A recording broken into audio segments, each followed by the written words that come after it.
everybody. Sky Blue Fox here again, and welcome back to Let's Play A Link to the Craft. In this part, we will be taking on the Tower of Hera, going to the Lost Woods, and finally obtaining the Master Sword. Again, I've spoken pretty much about the Light World dungeons, as you've heard in the other two dungeons. Not too much changes here. The introduction of these really cool crystal switch blocks is introduced. If you've played Link to the Past, you know what I'm talking about, and you've probably noticed it now. Stepping on the thing near the crystal switch causes all of the blocks in the dungeon to go up or go down. Honestly, this dungeon sort of enthralls me like that because I have no idea how much redstone it must take to make every block rise and fall. And I can't imagine how difficult it's going to be to pull something like that off for... Like, can you imagine pulling something like that off in Turtle Rock or Ganon's Tower? That's gonna be awesome. But another nice little touch. I'm not sure if this is inherent to the block or something else. It probably is. But I like how it lights up and then powers down. I'm not sure what block it replaces, honestly. I never wanted to sort of get rid of any for fear of screwing up the puzzles. But I really like this dungeon. It's not too much combat. There is a little bit more in this. But I think the level it's at now is good, because if there were any more mobs than the few that you see, then they'd probably be stepping all over the pressure pads and screwing everything up. So I think it's good the way it is right now. But the Tower of Hera, why it's called Hera, I don't know. But here's where we were going to be getting the Moon Pearl, which in story is what protects us from changing into that bunny form in the Dark World. Which is actually not the Dark World. I'll sort of spoil this right now. But I'll be showing off a little bit of the Dark World in an extra video, along with an area I haven't explored yet on the Light World. But in story, the Moon Pearl protects us from morphing into a bunny in the Dark World. But even in the actual game and in this, it really didn't have much use. Like, it did trigger the event flag in the original game for you to not transform, so that if you at least I think so. So if you try to skip the Tower of Hera without the Moon Pearl, like if you tried to Dark World glitch into there with the fighter's sword or something like that, you would transform into a bunny. Or maybe I'm just getting my facts wrong. I'm not entirely sure. I've never tried to glitch around in Link to the Past. But either way, the Moon Pearl is sort of useless. It's not really like any of the other items. It's not like the boomerang, which you can throw and it'll come back to you. It's not like the bow, which can kill enemies. It's not like the Titan's Mitt or the Power Glove, which let you pick up and throw the stones.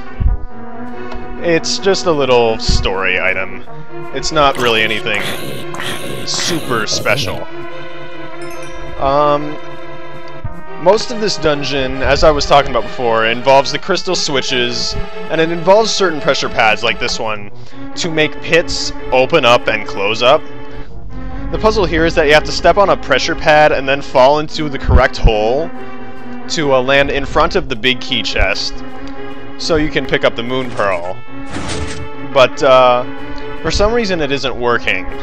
I don't know. Like, it works when you step on the pressure pad down here, the one near but not next to the crystal switch. Yeah, see there's the pit that you'll fall into if you choose otherwise. But for some reason it doesn't work if you step on the one upstairs, but if you step on the one downstairs, then you're pretty much good to go. I don't know why. Maybe the one upstairs is what changes it back to its original form if you step on it downstairs. But for the sake of time, I'm being confused, I eventually just fall down one of the other ones and sort of, I guess, technically cheat my way through it, but, I don't know. Those pots are a pretty decent smorgasbord of supplies. I'm not sure entirely what, since I'm not needing hearts at the moment. But if you are when you play through, maybe you're playing on normal or something, you can break them open and see what you can find. But there's our Moon Pearl.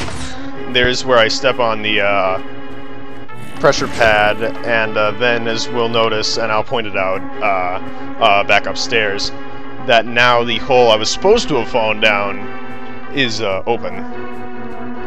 Yeah, see, this one. But this dungeon has a boss. This is the only boss that worked for me in the oldest version.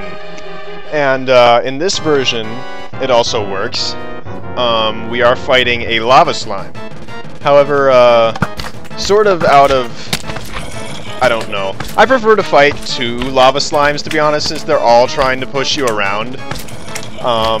If it weren't for the fact that the second one that I spawned split into a tiny one and a middle one, I think it'd be a little bit more menacing. But, yeah, fighting 2 is a lot of fun, until you finally split them into tiny pieces, because then they all fall down this hole, and then you can just snipe them with your bow, which is what I'll end up doing. But there's our Pendant of Wisdom. Yeah, Wisdom. In this game they were, red was Wisdom and blue was Power. There's all 6 of our maps. Yeah, I just decided to pick them up anyway. I didn't show them off, because once you've seen one dungeon map, you've really seen them all. But I picked them up anyway, just for completionist. But there's me and my bow sniping skills. They're not skills. I spliced in Moldorm, so I'm gonna commentate over this just to say that this is probably the most infamous Zelda bosses. One of them. Simply due to the fact that in every time you can encounter him, in this and in Link's Awakening, he's always got that border around his arena where he'll knock you off, and then you'll have to start the fight all over again. And this was the bane of my existence as a child. This was my worst boss as a kid. Like, I was stuck on Tail Cave in Link's Awakening for a long time just because I was bad at fighting Moldorm. But this is probably one of the few times I've beaten him on my first try, sad as that sounds. But there's the Pendant of Power, or Wisdom. Blah. But so now we can go to get the Master Sword. In the original game, it would warp us right out, but in this, we have the fun little ride back down. I think it's nice that you actually have to fight your way out of the tower again. It actually kind of makes it a little more fun. Makes it a little bit more cohesive, too. But somehow, one of those poor little lava slimes, the dumpy little thing, ended up all the way down here. I have no idea how that poor little guy got into that little hole, but I put him out of his misery. Lava slimes are fairly dangerous. I'm not sure how different they are from normal slimes, since I don't go to the Nether that much.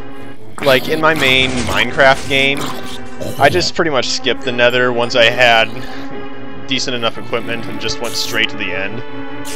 But, maybe lava slimes can set you on fire? I'm not really sure. I never got hit by them in this or in the older versions, so I don't know. But, that's it for the Tower of Hera. It's pretty easy. Like, this isn't a bad thing. It's a nice breather between the other 2 Light World dungeons and the jump in difficulty that is the Palace of Darkness, our first Dark World dungeon. But I think it's nice. I think it's a very good, fun little dungeon. It's a good way to introduce the crystal switches in both games. And I just think it's a very well-designed dungeon. But now we're on our way into that little shortcut cave to head quickly down back to Kakariko, so we can go to the Lost Woods and pick up our sword. But there's not really too much to this cave. Again, it's a shortcut cave. It's not really meant to hide any particular secrets. So there isn't too much here. There are some pots with stuff in them, in case you really need it. Again, I don't see why you'd really need it. With the amount of hearts that the other two end of dungeon chests gives you, along with all the stuff you can get from pots early on, the only reason you'd ever really be needing hearts is if you're newish to Minecraft and don't understand how the hunger bar works. But I make a jump cut here because I didn't actually think I had time to record the Lost Woods footage, but then it turns out I did. This is the cleverest thing in the entire game. Anyone who's played Minecraft knows that wearing a pumpkin on your head puts a little jack-o'-lantern overlay over your vision, like it looks like you're wearing a pumpkin. But in this, it's replaced with the fog from the Lost Woods, which I personally think is one of the coolest parts of this entire game. Like that's one... I wouldn't have come up with that. Like, I come up with some decent ideas on my own, none of which I ever act on because I'm a lazy. But that's... this fog idea, this fog overlay, that's really cool. That's one of my favorite things about this entire little thing. But the Lost Woods, they're pretty small. They have a minigame house. In the original game, it costs 100 rupees to play because thieves live around here. In this game, it just costs 10, which makes it at least a viable choice. But it's the same as the other one. Amarok actually cleared up how they work for me. You toss in a rupee, and you have three options. One pressure pad will give you 2 green rupees. One will give you a green rupee and a red rupee, and one will give you 2 red rupees. Which I really think is actually a pretty creative way of doing the minigame houses. So those I actually really think are pretty cool too. So if you need rupees and are feeling particularly lucky, you can give it a shot. The Lost Woods are fairly easy to get lost in, especially in this, if you don't notice pathways behind the bushes. It's much easier in the original game since bushes don't really block your view as much. I don't think it's bad that it's easier to get lost in here though, because they are the Lost Woods after all, and they were never very losting in the original game. But here it's actually kind of fun to just lose yourself and kind of wander around. Yeah, see, here's the path. But from here it's a straight shot to the Master Sword pedestal, I suppose. Technically not altar, or both. For some reason there's a villager here. I don't know what he's doing. Then a couple of slimes deciding to screw around here, and I physically scold them for being here. There isn't too much really to this place. Mobs don't spawn too often, but if they do, by now they really shouldn't be any trouble. You fought through 3 dungeons and all over Hyrule after all. But I've spliced in the cutscene where you get the Master Sword. So, I'll see you next time when we take on Hyrule Castle and the final battle of this map so far. So see you then.